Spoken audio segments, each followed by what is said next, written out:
des nominés.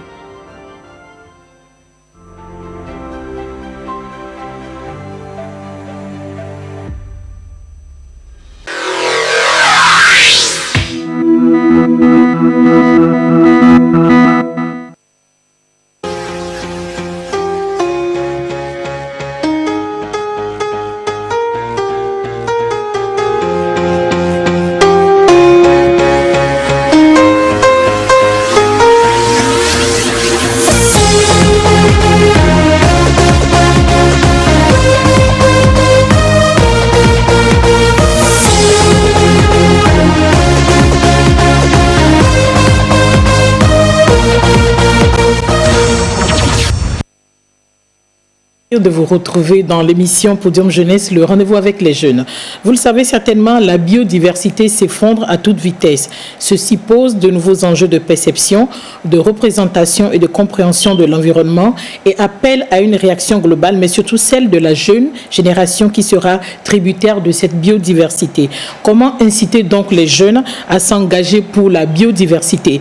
Pour répondre à cette question, j'ai à ma gauche Germain Assis. Il est étudiant en 4e année de biologie et président d'AGEC, entendez Association des jeunes engagés contre le changement climatique.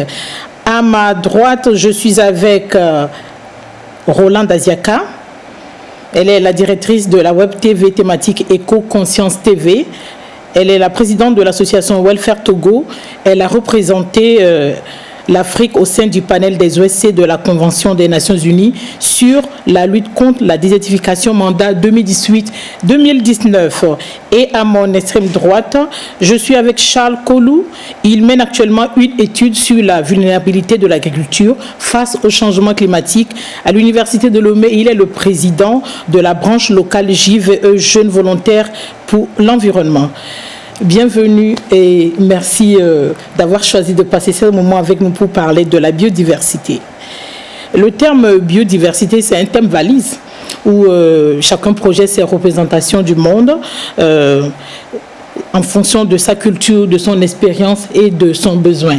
Germain, dis-moi, selon toi, que recouvre précisément le concept de biodiversité? Ok, merci madame. Et je peux dire que le concept de la biodiversité recouvre l'ensemble des milieux naturels et des formes de vie, ainsi que des relations et des interactions qui existent entre les organismes vivants, entre eux-mêmes, d'une part, et d'autre part, entre ces organismes vivants et leur milieu de vie. Je peux aussi dire que c'est la force vitale qui gouverne notre planète, des structures les plus simples, à savoir des virus, des gènes, des bactéries, en passant par les espèces végétales et animales, et en arrivant enfin aux écosystèmes, les éléments les plus complexes. Merci beaucoup. Est-ce que Charles a un ajout par rapport à la définition de Germain? Oui, un petit ajout, la diversité du monde vivant, c'est comme ça que je perçois la biodiversité. Et cette biodiversité, elle est perceptible à travers la diversité des milieux naturels, c'est-à-dire les différents écosystèmes, qu'elles soient forestières, lacustres, et la diversité des espèces. Quand on prend l'espèce humaine, la diversité qu'il y en a, quand vous observez des gens qui ont des tailles élancées, d'autres qui sont très clairs, c'est à travers cela aussi qu'on peut percevoir la diversité au niveau des espèces. Il y a aussi la diversité génétique aussi qu'on peut percevoir quand on parle de biodiversité. Donc c'est un ensemble et c'est la diversité du monde vivant. Merci beaucoup. Roland, depuis quelques années, il y a beaucoup de débats autour de la biodiversité. Dis-moi, pourquoi est-il urgent et indispensable de s'engager pour la biodiversité? Merci beaucoup, Pélagie. Il est urgent parce qu'aujourd'hui, c'est devenu un défi, un enjeu pour tout le monde. Vous avez entendu mes collègues définir la biodiversité, la diversité biologique. Et là, quand on parle de diversité biologique, nous parlons aussi de l'interaction, interconnectivité entre les organismes vivants et, d'une part, entre les organismes vivants et d'autre part, les relations entre ces organismes vivants et leur milieu de vie. Donc, bref, la biodiversité, c'est le tissu vivant de la planète. Et c'est fondamental parce que ça devient un enjeu et parce que notre vie est liée à la diversité. Sans la biodiversité, il n'y aura pas de vie sur Terre. Charles. Effectivement, aujourd'hui, il est urgent qu'on puisse s'engager à une préservation de la biodiversité pour plusieurs raisons. Parce que la biodiversité joue plusieurs rôles. Premièrement, comme l'a dit Rohan, un rôle d'approvisionnement. Ce dont nous nous nourrissons, que ce soit les légumes, que ce soit la viande, les animaux que nous tuons pour faire nos plats, c'est ce rôle aussi que joue la biodiversité. Au-delà du rôle d'approvisionnement, il y a aussi un rôle culturel que joue la biodiversité. On s'en souvient au Togo quand on parle de forêt sacrée de baies, quand en milieu kabyle on dit on va rentrer dans la forêt quand on veut faire les cérémonies de contenance. C'est aussi ce rôle que viennent jouer les écosystèmes forestiers qui sont aussi une forme de biodiversité. Il y a aussi le rôle de soutien que joue aussi la biodiversité. Quand vous voyez l'eau stagner dans un bas fond ou dans une dépression, en fait, c'est une fonction écosystémique que est en train de jouer cette biodiversité ou bien cet écosystème. Il y a aussi l'aspect de production sur le côté aussi d'écosystème. Il y a aujourd'hui, si on a du miel qu'on consomme, c'est parce qu'il y a pollinisation. Et quand on dit il y a pollinisation, c'est parce que quelque part, il y a des abeilles qui existent et qui puissent faire qu'on a du miel. Et puis, il y a les insectes que d'autres mangent et qui aussi contribuent à la pollinisation. Donc, il y a plusieurs raisons. En fait, s'il n'y a pas de biodiversité, il n'y a pas une vie humaine. Il n'y a pas de vie sur la Terre. Germain, ton avis sur la question? Et je peux dire que s'engager pour la biodiversité est urgent ou indispensable. La biodiversité disparaît beaucoup plus vite selon les scientifiques, puisque 150 experts de l'ONU associés au GIEC du climat et le GIEC sur la biodiversité se sont rencontrés en temps à Paris pour faire état de la biodiversité. Et ce qui ressortait de cette rencontre c'était un document ou un rapport de 1800 pages. Et ces 1800 pages étaient sans appel. Donc ce qu'il fallait retenir, c'est juste une phrase: les espèces végétales et animales disparaissent beaucoup plus vite. Or, malheureusement, aujourd'hui, nous faisons partie de cette biodiversité. L'homme fait partie de cette biodiversité. La biodiversité nous rend d'immenses services. Elle nous soigne, elle nous nourrit, elle nous fournit de l'énergie et de l'eau. Aujourd'hui, en 20 minutes, il y a une espèce animale ou végétale qui disparaît dans le monde. Et en 1 minute, il y a 2400 arbres qui sont coupés. Nous avons perdu 50% des vertébrés depuis 1970. Et selon le WWF, nous avons perdu presque la moitié des espèces du monde. Il y a 25% des mammifères et 43,5% des amphibiens, 19% des reptiles et 13,5% des oiseaux qui sont en menace, c'est-à-dire qui sont menacés de disparition. Bon, ce sont des chiffres à l'échelle planétaire. Si souvent on donne des chiffres à l'échelle planétaire comme ça, c'est comme si nous, on n'est pas concernés au Togo. Je peux dire qu'au Togo ici, l'analyse des inventaires de la faune au Togo ici indique que 3 genres de mammifères, à savoir l'élan de Derby, la panthère, le chimpanzé, se sont complètement éteints. Et au niveau des espèces végétales, en 1990, on avait 1000 hectares de mangroves. Aujourd'hui, cette superficie est réduite de 30%. Et au niveau du parc national de la fosse aux lions, les éléphants ont complètement disparu au Togo. Avant, en 1990, on avait 270 individus et aujourd'hui, on a seulement 110 populations, 110 éléphants au niveau du Togo. Donc aujourd'hui, s'engager pour la biodiversité est indispensable d'abord pour nos vies. Parce que nous-mêmes, nous faisons partie de cette biodiversité. Vous savez, moi, je suis vivant, vous aussi. Vous et moi, ici, nous sommes des vivants et nous faisons partie de cette biodiversité. La biodiversité, c'est une chaîne. Quand on parle d'une disparition d'un insecte, par exemple, on dit quelque part que c'est... Quand les insectes disparaissent, quelque part, on est en train de nous dire que ce sont les oiseaux qui se nourrissent de ces insectes qui disparaissent. Malheureusement, l'être humain fait partie de cette espèce Homo sapiens qui fait partie aussi de cette chaîne.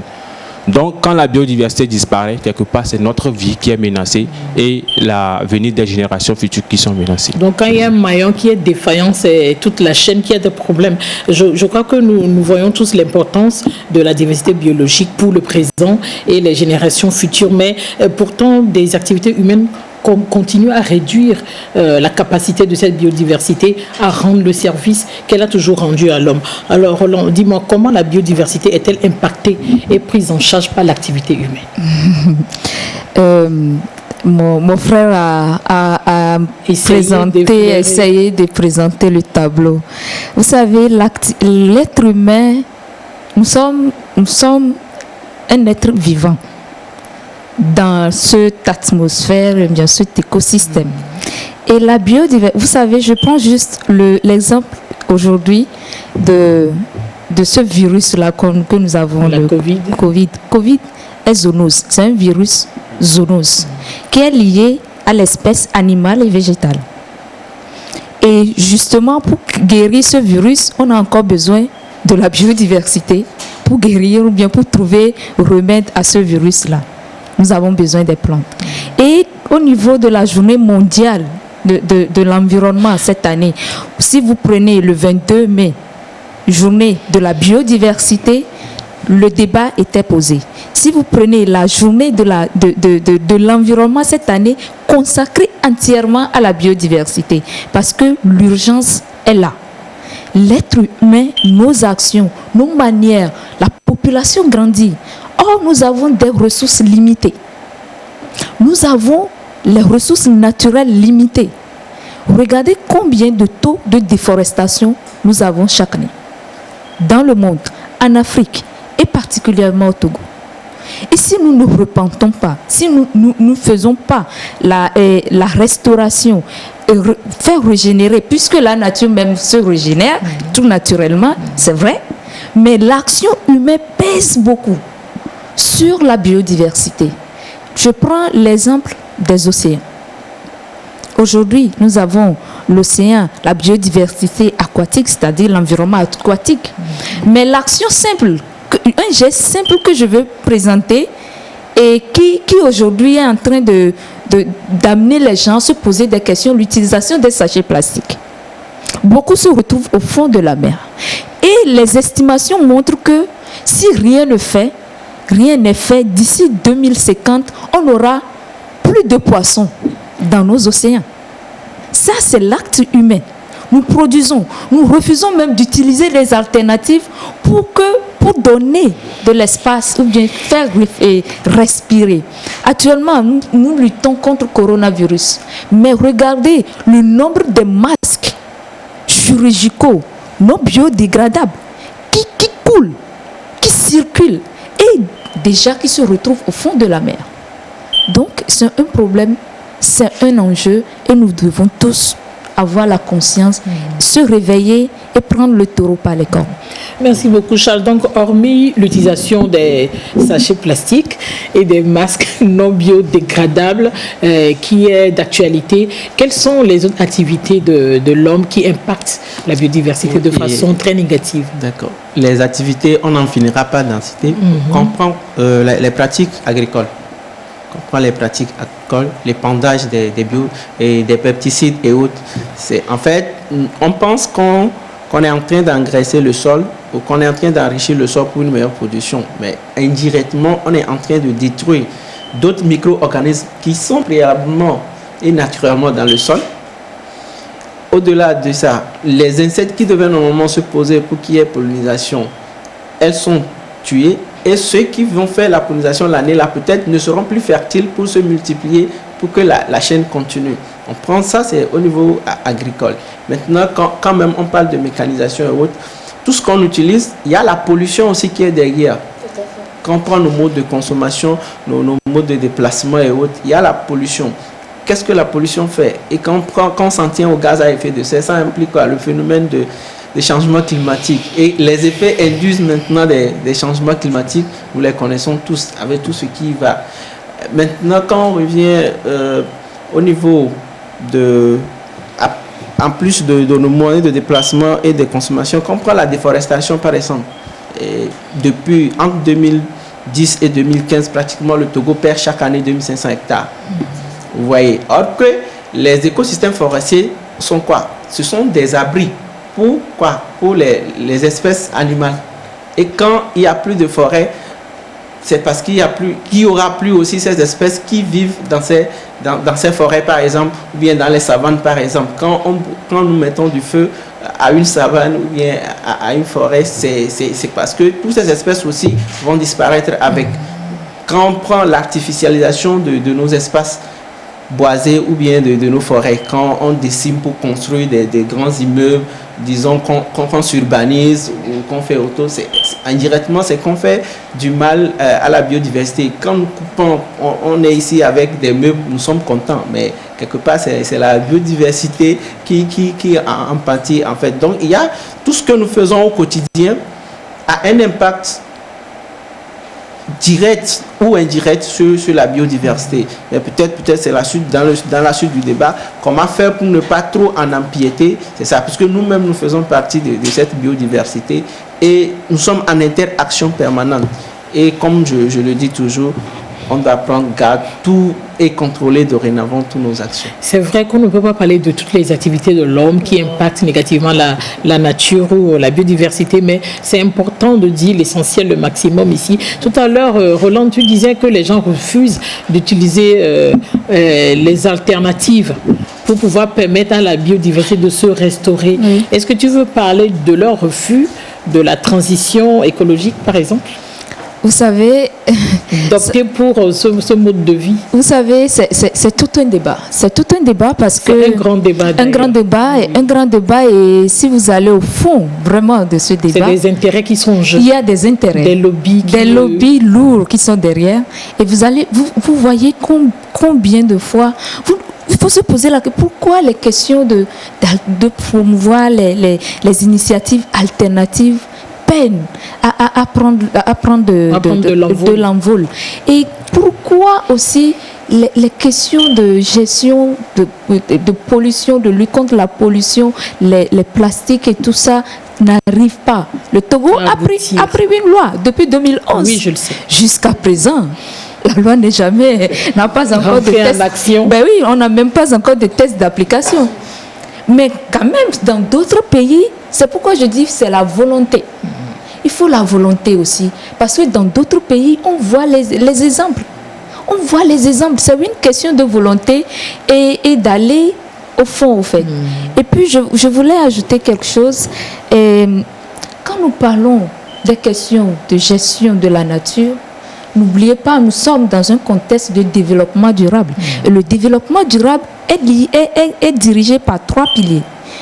Le social, l'économie, et puis l'environnement, bien l'écologie. Les 3 sont liés. On ne peut pas parler des questions de gestion de comment s'engager pour la biodiversité, négliger le côté social ou bien le côté économique. Parce qu'aujourd'hui, nous parlons des emplois verts, de l'économie verte. C'est de l'économie.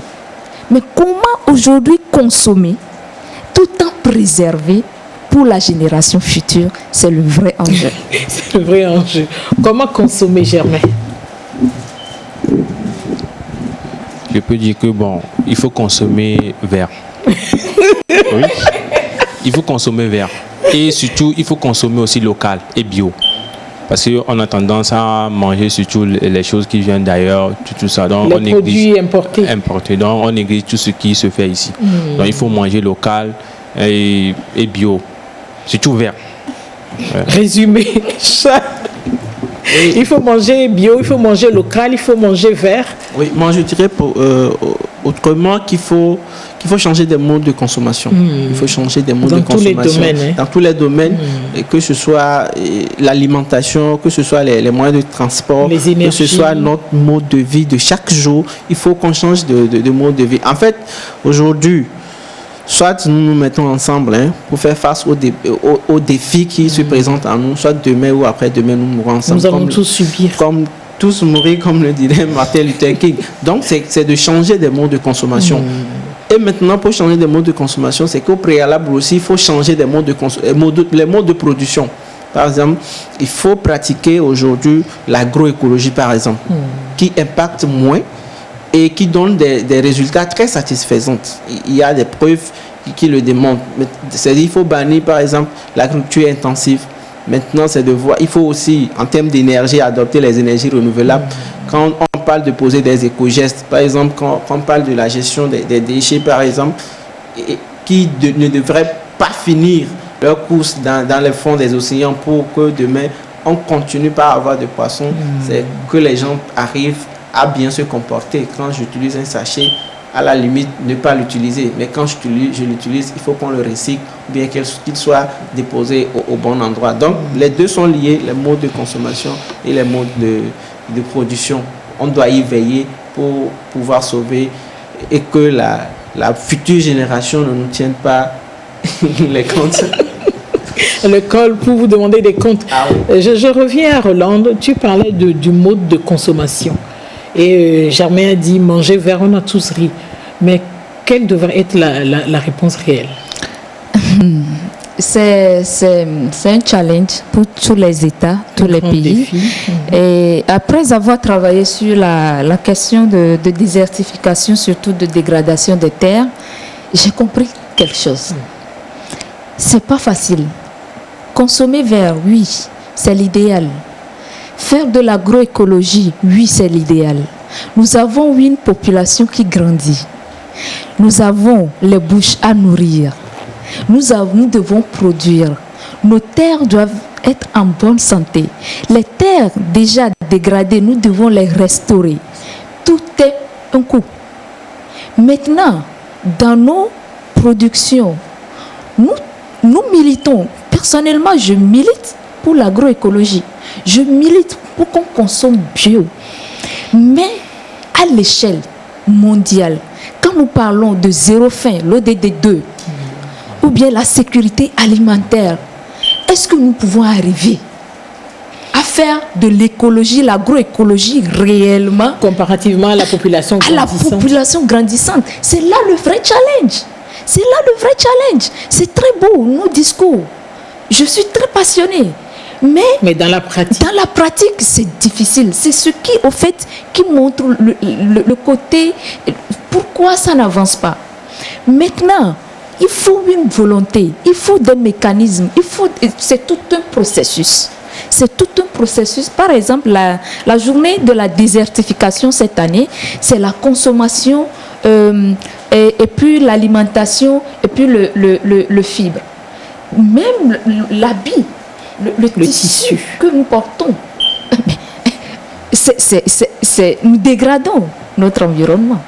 Mais nous sommes les êtres humains. Nous avons nos besoins. Et la planète a des ressources limitées. Maintenant, comment arriver à le faire de manière rationnelle? C'est aujourd'hui le vrai débat. Et c'est pourquoi il faut toujours prendre les 3 piliers là en question.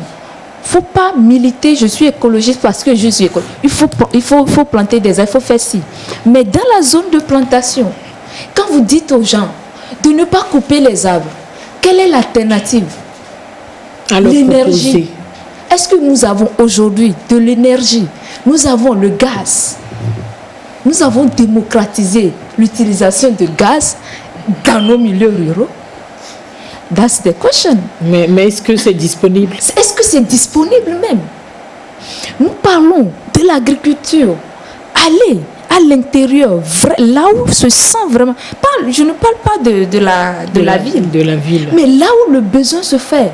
Mais vous allez demander à un paysan de faire l'agroécologie ou bien de faire culture bio sans accompagnement. En Europe, il y a des accompagnements. Il y a même des supermarchés et puis il y a la conscience collective où les gens vont vers aller payer ce qui est bio. Et ils sont fiers de payer parce qu'ils savent que c'est pour leur propre santé. Mais ici, en Afrique, au Togo, qui va aller payer quelque chose une tomate de 200 francs parce qu'on lui dit c'est bio, au lieu qu'il y a sur le marché une tomate de 50 francs qui est vraiment belle, beau, et qu'on a utilisé les pesticides et tout ça pour cultiver. Vous voyez le challenge? Mais à cette allure, est-ce qu'on ne risquerait pas d'être d'accord avec ceux qui disent que la lutte pour une biodiversité restaurée est une utopie? C'est pas une utopie. Parce que ça ressemble finalement à un cercle vicieux. Non, c'est pas une utopie. Au fait, c'est de prendre conscience des enjeux et de commencer à poser les bases comme ça se fait ailleurs. En Europe, je viens de dire par exemple qu'il y a un fonds par exemple pour accompagner les agriculteurs, pour les inciter à aller faire le bio. Il y a une campagne de sensibilisation qui appelle déjà la population consciente que quand je prends quelque chose, les pesticides, les aliments, tout ça là qui sort de la terre, on utilise trop de pesticides pour faire ça peut nuire à ma santé. Moi-même, je décide d'aller payer quelque chose de bio. Déjà, si on arrive à prendre cette conscience, on va réaliser beaucoup de choses. Et c'est ce qui n'est pas encore débuté, même pas encore dans nos pays. Germain, ton avis? Tu as une fois essayé le bio? Non, madame. Tu en parles, tu l'as une fois essayé. C'est une question de moyens, de moyens financiers. C'est vrai, c'est une question de moyens, mais il faut qu'on le fasse, puisque c'est pour notre propre santé et préparer un monde durable, résilient et vert pour les générations futures, parce que c'est très important. Merci beaucoup. Pour évoluer, je vous invite à suivre ce reportage que nous présente Sonia Amenikpo.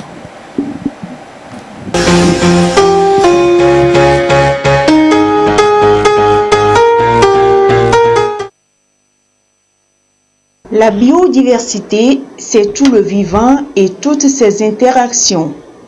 Elle rend des services à l'homme. On parle généralement de services écosystémiques, des services environnementaux aux services écologiques. La biodiversité nous offre une panoplie de services qu'on classe d'abord en 4 catégories. Le premier, c'est les services d'approvisionnement, c'est-à-dire tout ce que ça nous fournit en matière de nourriture, en matière de médicaments, en matière de bois et services pour nos constructions, pour tous nos outils. La seconde catégorie, c'est les services de régulation, puisque la biodiversité y inclut donc les écosystèmes, permettent de pouvoir lutter contre les inondations, de pouvoir nous fournir de l'oxygène que nous respirons d'ailleurs tous les jours.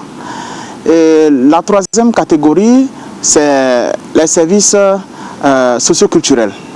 Les services socioculturels englobent tout ce que nous pouvons avoir comme relations culturelles ou bien religieuses avec la biodiversité, c'est-à-dire les arbres sacrés, des animaux tabous, des totems qui ont des connotations socioculturelles pour nous. Et le dernier, c'est les services de soutien, par exemple les grands cycles, par exemple pour la production donc, du carbone dont le sol a besoin et que les plantes vont pouvoir pousser là-dessus pour nous fournir les aliments dont nous avons besoin. Donc ce sont une dernière catégorie qui est un peu indirecte pour nous. L'épuisement des ressources naturelles et l'érosion de la biodiversité amènent la société civile à prendre conscience du défi environnemental auquel elle est confrontée. De plus en plus, on note un engagement citoyen des associations de jeunes en faveur de la préservation de la biodiversité. Il faut féliciter vraiment la jeunesse togolaise parce qu'elle prend à bras le corps le problème de la biodiversité. Mais le souci, c'est que les actions ciblent surtout des espèces bien précises. Alors que la biodiversité va au-delà des espèces, nous ne prenons pas assez en charge donc, les écosystèmes, ce qui fait que les services écosystémiques qui sont rendus par exemple par les abeilles, à titre d'exemple, ne sont pas bien pris en charge. Simplement parce que d'un côté, l'agriculture qui influence cette biodiversité, ou bien même l'industrie, ne sont pas pris encore par cette jeunesse. Nous plantons donc des arbres, nous restaurons les forêts, mais en fin de compte, nous ne prenons pas la biodiversité dans toute son essence. Mais il faut féliciter la jeunesse togolaise parce que nous conservons beaucoup, un peu partout au Togo, vous allez voir des jeunes qui sont engagés à conserver la biodiversité et même leur héritage culturel au Togo. L'érosion de la biodiversité pourrait à lui seul provoquer d'ici 2100 la disparition de plus de 50% de certaines espèces d'oiseaux et de mammifères et entraîner une baisse de 20 à 30% de la vie végétale et animale qui se développe dans les lacs, sans oublier une perte importante d'espèces végétales.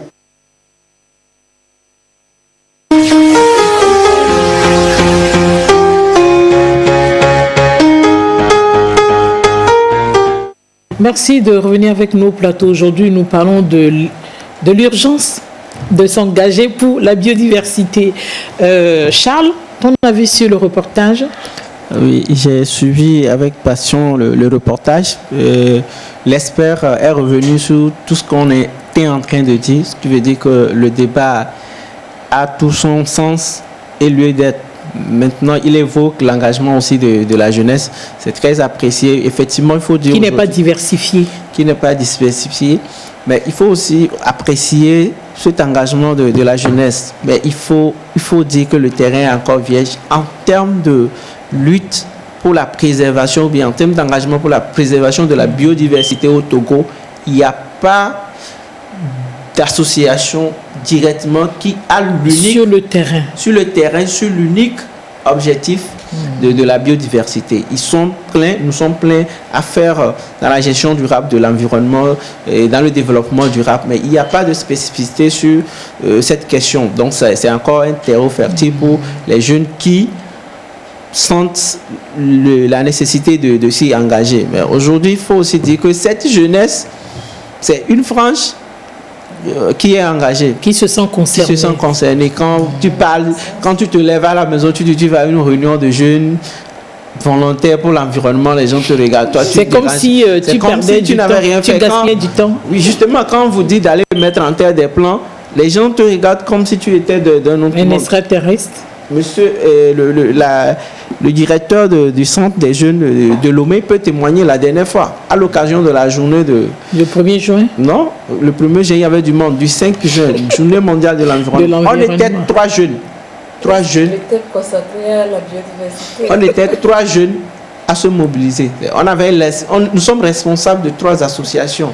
On n'était que les seuls responsables à venir amener l'activité, à mettre des plans. Vous imaginez un peu le désengagement qu'on peut dire. Donc il faut aujourd'hui inciter cette jeunesse, il faut continuer par la sensibiliser pour qu'elle s'engage davantage. La société civile fait un travail formidable, il faut le reconnaître, mais il reste des actions fortes. Je n'ai pas encore vu par exemple une pétition ou un appel au boycott par exemple de l'essence ou bien de l'énergie en faveur du gaz butane par exemple au Togo. Ou soit il n'y a pas une pétition pour dire arrêtez de détruire, arrêtez de déforester, ou soit des actions fortes. Voudrais-tu dire qu'il y a quand même des actions, mais il n'y a pas de dynamisme? Oui, il y a des actions, mais ce n'est pas encore ça. Ce n'est pas engagé. Ce n'est pas engagé. Oui, il y a un engagement, ce n'est pas encore... Mais au plein sens du mot, c'est comme si on ne l'a pas encore cet engagement. Oui, il n'y a pas de la part des jeunes. En tout cas, c'est selon moi. Selon moi, je pense que la jeunesse... Charles, oui, selon Charles, je pense que la jeunesse... Nous allons voir ce que jamais lui fait chez lui. Parce que je ne les critique pas, ces jeunes. Mais la majorité est dans la sensibilisation depuis des lustres et on ne voit rien de concret. Qu'est-ce que vous faites dans votre association en tant que jeune activiste de l'environnement? Ok. Bon, pour revenir un peu à ce qu'il a dit, sincèrement, les jeunes ne s'engagent pas. Au Togo ici, on n'a pas de jeunes qui s'engagent pour l'environnement en général, non. Parce que si on prend sur une échelle de 10, on a seulement 1 ou maxi 2 qui s'engagent pour la biodiversité. On laisse cette histoire. Qu'est-ce qui t'a motivé à t'engager dans la lutte pour la préservation de l'environnement?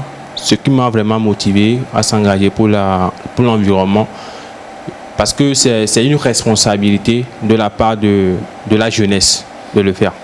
De mon côté, je le fais parce que c'est très important de préserver cet environnement pour ma santé et pour l'avenir des générations futures.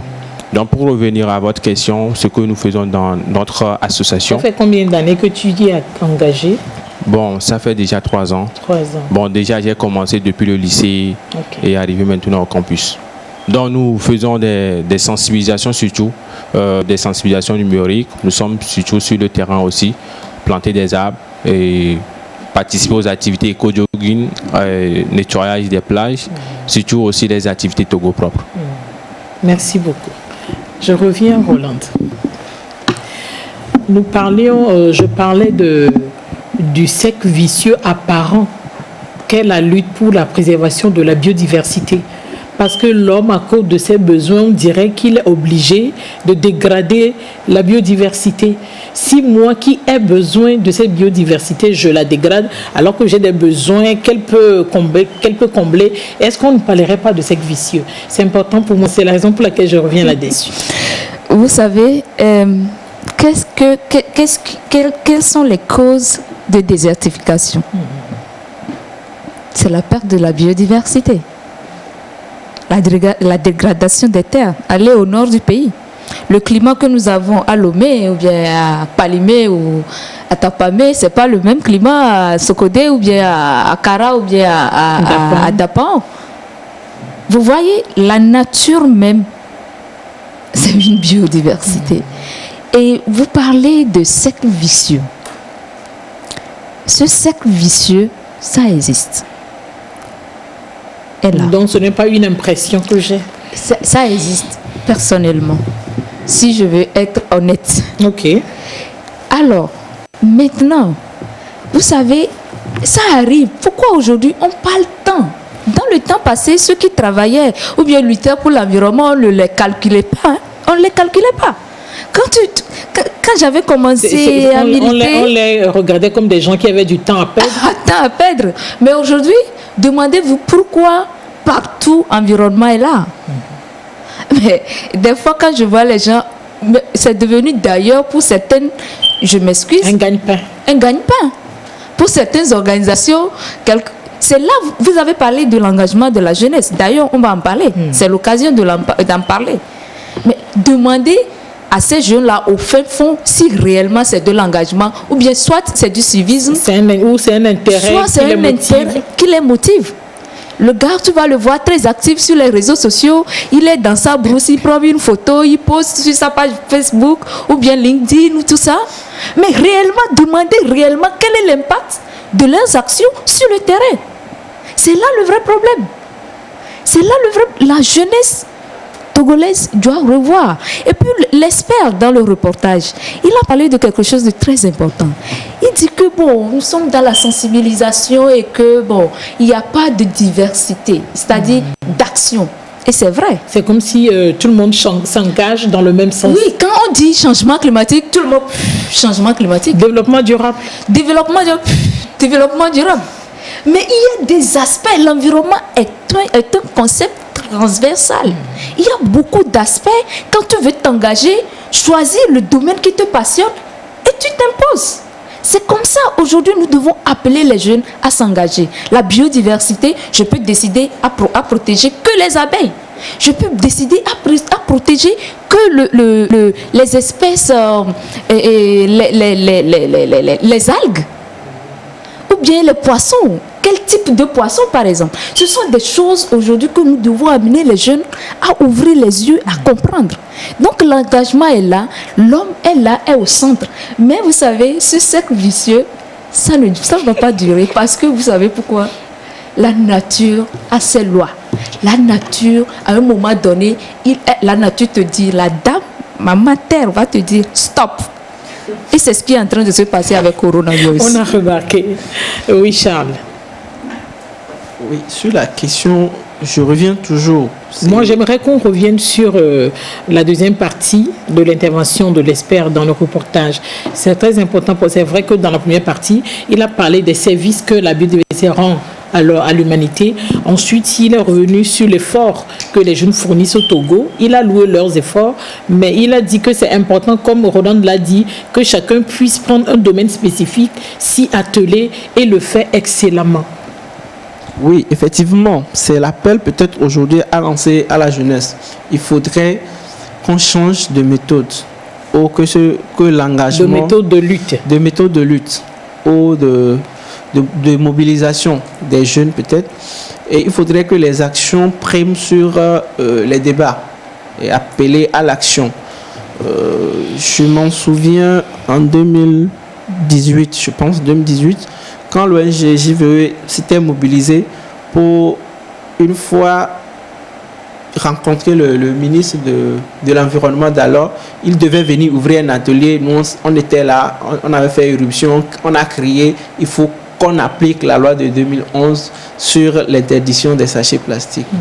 C'était une première pour moi, mais je me dis que ce n'était pas suffisant. Il fallait que d'autres actions suivent. Donc, on peut faire des choses beaucoup plus spécifiques. Par exemple, un jeune peut dire que nous nous engageons à ce qu'il n'y ait plus d'extinction de telle espèce. Comme Roland l'a dit, on prend une espèce spécifique, on dit que nous nous engageons pour qu'elle ne disparaissent pas au Togo. Il y a des espèces endémiques, par exemple. On peut choisir, on dit, forêt. Maintenant, il faut aussi changer d'approche de gouvernance. Il faut aujourd'hui aussi amener les élus locaux à pouvoir jouer leur partition aux côtés de la jeunesse. Donc, il y a aujourd'hui plusieurs opportunités pour la jeunesse de saisir ces opportunités pour pouvoir s'épanouir. Quand on dit qu'effectivement, ils s'engagent pour des intérêts, il faut au-delà du bénévolat ou du volontariat, gagner sa vie. Mais on peut le faire de manière honnête et même en profitant des défis que nous offrons, des défis auxquels nous faisons aujourd'hui face. Quand, par exemple, un jeune réfléchit et met au point une solution énergétique, par exemple une lampe ou quelque chose comme ça, qu'on l'aide à promouvoir. Voilà, il apporte une solution concrète, et puis il gagne en apportant une solution à un défi que nous avons aujourd'hui, par exemple. Et puis, par exemple, quand on prend les forêts, on peut aujourd'hui, je parle de manière générale, changer d'approche de gouvernance. On peut aider progressivement vers la biocarbonisation, même si je suis contre aussi. Peut-être on aurait réduit. Oui, effectivement, je suis contre. Quand c'est charbon, c'est que c'est charbon, quoi. On parle de biocarbonisation. Mais aujourd'hui, il y a d'autres jeunes, par exemple, qui arrivent à fabriquer du charbon de bois sans couper des arbres. Ils utilisent d'autres débris végétaux. Voilà des solutions dont on a besoin. Et voilà des engagements précis, spécifiques de la jeunesse qu'on doit promouvoir et encourager. Sinon, quoi qu'on dise, il y a des défis. Maintenant, comment la jeunesse s'engage, on en parlera dans les quelques minutes que nous avons. Donc, si l'érosion de la biodiversité est liée aux activités humaines, il faut rechercher des moyens d'y remédier. Donc, comment peut-on activer le potentiel humain en faveur de la biodiversité? Roland. Activer activer, vous venez d'activer même la machine. Mais oui, c'est pas des actions comme ça. Je crois que les acteurs du domaine qui comprennent ce qui se passe doivent réellement parler. Nous devons parler, amener les gens à comprendre l'enjeu et de savoir comment s'engager. Personnellement, moi je me dis, je suis prête à accompagner toute organisation, tous les jeunes qui véritablement s'engagent et qui impactent. Sans ça, je n'accompagne pas. Nous devons le faire et amener les jeunes. Et mon frère a dit tout à l'heure qu'il faut des mécanismes tout à fait au niveau de l'État, au niveau de nos institutions, les médias, tous les acteurs doivent être impliqués pour éveiller ce dynamisme-là au niveau de la jeunesse pour protéger la biodiversité. La jeunesse, pourquoi la jeunesse? Parce que la jeunesse, nous sommes l'avenir de demain. Quand par exemple j'ai mes parents, ils m'ont mis au monde. Moi aussi je vais donner naissance. Mais quel avenir je prépare pour mes enfants par exemple? Les parents à la maison, l'éducation à la maison. C'est important. Si ça part de la maison à l'école. Aujourd'hui, combien des enfants au niveau de l'école, par exemple, au moins dans nos cursus, nous arrivons à avoir au moins un volet pour juste parler de comment préserver l'environnement. Pas forcément l'environnement. Généralement, dans les concepts des gens, quand on dit environnement, c'est aller planter les arbres. Mais c'est pas ça. Ton cadre de vie direct, par exemple, je suis élève, je suis à l'école, L'école, le cadre direct de l'école, c'est mon environnement. Quand je quitte, je vais à la maison, c'est mon environnement. Le Togo, c'est mon environnement. L'Afrique, c'est mon environnement. Le monde entier et le globe terrestre, c'est mon environnement. Nous devons comprendre ça. Et déjà à base, à l'école, à la maison, j'ai assisté à une initiative en Suisse, pas en Suisse, Suède, Stockholm. J'étais séduite. Ils font déjà l'éducation à la base. Les tout petits là, les jardins d'enfants là. Ils font la maternelle fait déjà le tri sélectif des déchets. Il faut citer un programme qui est pris et boosté par les communes, les municipalités. Mais je crois qu'ils essaient de le leur enseigner comme un jeu. Comme un jeu. Mais en fait... Mais déjà, ils préparent la psychologie de l'enfant. À l'importance du tri des déchets. Et là-bas, c'est pas comme on fait ici. Nous avons un téléspectateur qui nous pose une question.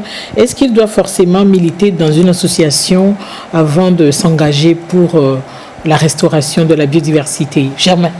Pas forcément. Et je peux dire que non, pas forcément. Il ne faut pas forcément s'engager. Donc pour ça, il demande alors quelle action immédiate il peut faire chez lui. Bon, il y a beaucoup d'actions, il y a des éco-gestes. Parce qu'il ne sait pas. Il y a beaucoup d'éco-gestes qu'on peut faire pour pouvoir aider à la préservation de la biodiversité. Par exemple, on peut commencer par réduire notre consommation en électricité parce que la manière dont nous utilisons nos électricités, ça pollue aussi l'environnement. Quand on n'est pas dans la chambre, on éteint la lumière. On a la télé, la radio, le ventilateur allumé. Tout tourne en même temps. Tout allumé, on fait WhatsApp. Donc, dès qu'on n'a pas besoin de ces appareils électroniques ou bien de la lumière, il faut les éteindre. De plus aussi, il faut réduire sa consommation en eau. Souvent, quand on ouvre le robinet, après avoir fermé, il faut bien fermer pour qu'il n'y ait pas de fuite.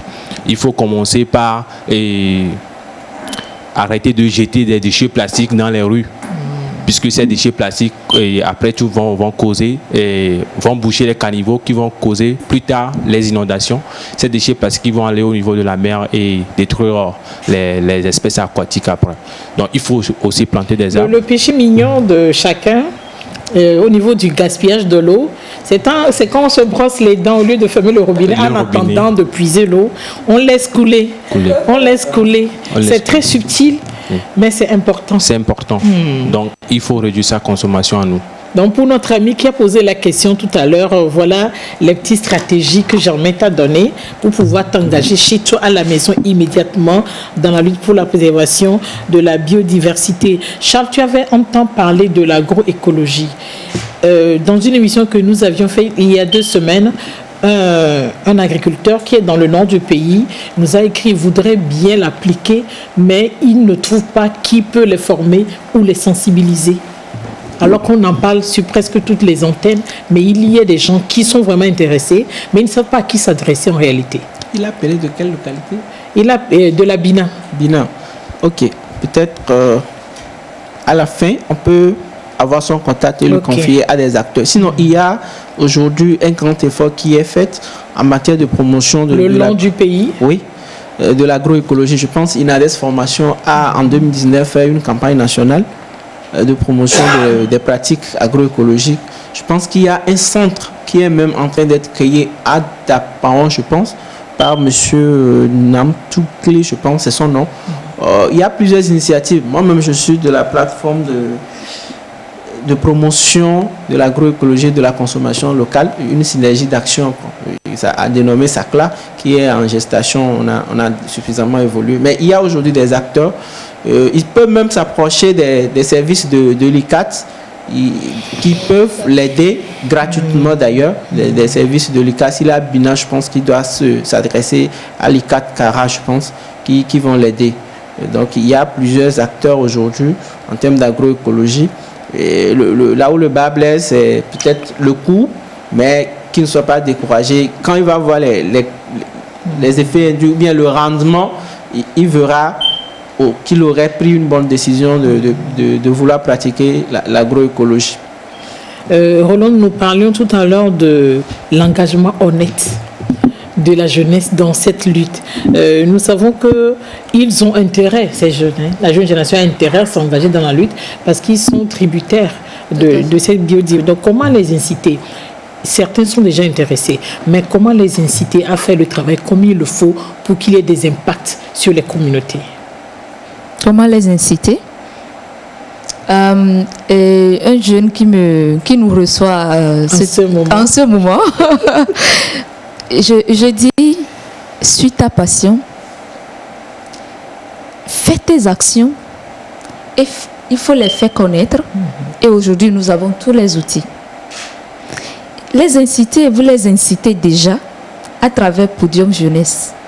Actuellement, ceux qui nous suivent, ils ont une information. Allez à l'information, surtout avoir l'information et savoir comment s'y engager.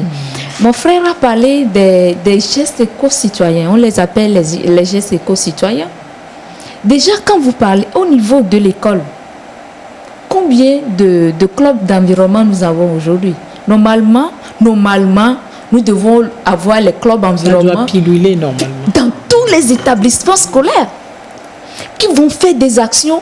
Et il y a certains jeunes, il faut être dynamique. Il faut être dynamique, c'est très important.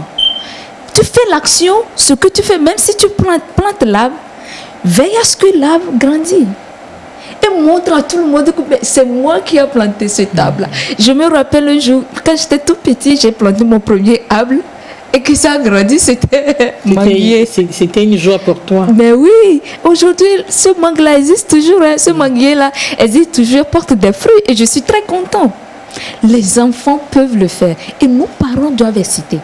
Nos parents, moi, par exemple, personnellement, ma maman m'a incité à devenir ce que je suis aujourd'hui. C'est le rôle des parents aujourd'hui. Si vous voyez l'enfant, il faut mettre... Parce que nous sommes les êtres humains, nous sommes entre guillemets animaux. Il faut dresser l'animal. Et selon la société que nous avons, nous développons certaines attitudes selon la société dans laquelle nous sommes. Donc l'éducation a un grand rôle à jouer très, très fondamental au niveau de la famille et au niveau de l'école. J'aimerais, c'est une doléance, qu'au niveau de nos cursus scolaires, avec le ministère de l'Environnement, l'Agence nationale de gestion de l'environnement, la société civile, les médias, Podium Jeunesse, les structures de la jeunesse, qu'on fasse quelque chose de et essayer d'avoir quelque chose au niveau des enseignants, au niveau de l'école, tout pas l'école. L'enfant, après avoir sorti, doit savoir que je peux planter un arbre. Comment, par exemple, je peux planter un arbre? Dans le temps, on avait Edu Simon ou bien Edu Civic, okay? Et ECM là, qui nous enseignait ce genre de choses. Ça. Et quelque part, c'est vrai. Et puis, il faut donner une place à ces questions émergentes aujourd'hui. Parce que dans le temps, c'est le dernier chapitre d'ailleurs de ça. Et puis on va vous planter des arbres, faire ci, faire ça. Mais aujourd'hui, c'est fondamental. Mais je crois que dans tout cela, c'est très important ou urgent même d'amener les jeunes à se sentir concernés. Voilà. Par cette lutte pour la préservation ou la restauration. Tout à fait. De la biodiversité. À se sentir concernés, comme le thème de notre débat, s'engager pour la biodiversité, se sentir concerné. Parce que au fait, il faut dire aux jeunes, à l'enfant, si tu le fais, tu ne le fais pas pour les autres. Tu le fais d'abord pour toi-même, en tant qu'être vivant, dans ton système, dans ton écosystème. Si tu vois les actes inciviques que nous voyons chaque jour là, et on jette les eaux usées n'importe où, les sachets plastiques, la plage de Lomé, tout au long de la plage. Regardez comment c'est sale. Heureusement qu'il y a des associations de jeunes qui s'engagent à nettoyer la plage de temps en temps. De temps en temps. Mais ça ne suffit pas. Il nous faut arriver à une prise de conscience maximale. Merci beaucoup Roland Daziaka. Je crois que nous sommes arrivés à la fin de notre échange aujourd'hui. Je remets ton mot de fin à l'endroit de tes pairs qui nous suivent en ce moment, les jeunes. Et bon, ce que j'ai à dire à toute la jeunesse togolaise, c'est de prendre conscience de la menace sur la biodiversité, et tout en sachant que si nous le faisons, c'est pour nous-mêmes et pour l'avenir des générations futures, parce que c'est très important. Et nous avons le devoir de leur rencontre. Oui, oui. Charles. Oui, et dire à tous les jeunes de vouloir s'engager, tous ceux qui n'ont pas, ou ceux qui ne savent pas encore comment s'y engager, il y a JVE partout au Togo, dans toutes les préfectures. Et notre ami de Niantougou même peut venir à notre centre de formation sur l'agroécologie à Kwele. S'il peut se déplacer, nous on peut le former. La pub est payante, Charles. Nous on peut le former gratuitement. Et puis pour dire, en général... Ah, vous allez le former gratuitement? Oui, oui. Okay. Si vous pouvez vous déplacer sur notre site, il n'y a pas de problème. Et pour dire en général qu'au niveau des gouvernants, au niveau surtout aujourd'hui, au niveau avec la décentralisation, il faut qu'on en profite pour avancer sur ces questions. Donc il faut que les jeunes soient vraiment une force de changement sur les questions relatives à la gestion de l'environnement, sur les questions relatives à la préservation de la biodiversité, et arrêtons un peu d'artificialiser nos espaces naturels et sensibilisons, continuons toujours pas à sensibiliser. Pour moi, c'est la clé. Il faut continuer par sensibiliser, et je pense que progressivement, ça va prendre, et ça doit aller. Et que les ONG, les structures, et les jeunes, si vous vous engagez, il faut poser des actes concrets sur le terrain, et on va y arriver. Merci Roland. Pour finir, je dirais que je suis très heureuse ce sont des partages. Je suis ouverte. Les associations, et bientôt, je crois que c'est l'occasion, on va lancer un projet bientôt, et j'aurais bien aimé avoir Podium Jeunesse, parce que vous faites beaucoup de choses avec les jeunes, et un projet qu'on va lancer à l'intention des jeunes. Et vous allez adorer. D'accord, merci beaucoup. Comme je le disais tantôt, nous sommes arrivés à la fin de l'émission de cet après-midi. Je vous remercie pour ces échanges très constructifs. Voilà. Chers amis téléspectateurs, aujourd'hui j'étais avec à ma gauche Germain Assis, je vous l'avais dit en début d'émission. Il est étudiant en 4e année de biologie et il est le président d'AGEC, l'association des jeunes engagés contre le changement climatique. À mon extrême droite, nous étions avec Charles Kolou. Il mène actuellement une étude sur la vulnérabilité de l'agriculture face au changement climatique à l'université de Lomé. Il est le président branche locale de JVE Jeunes volontaires pour l'environnement. Et enfin, à ma droite, Roland Aziaka, que j'ai été très, très heureuse à retrouver aujourd'hui.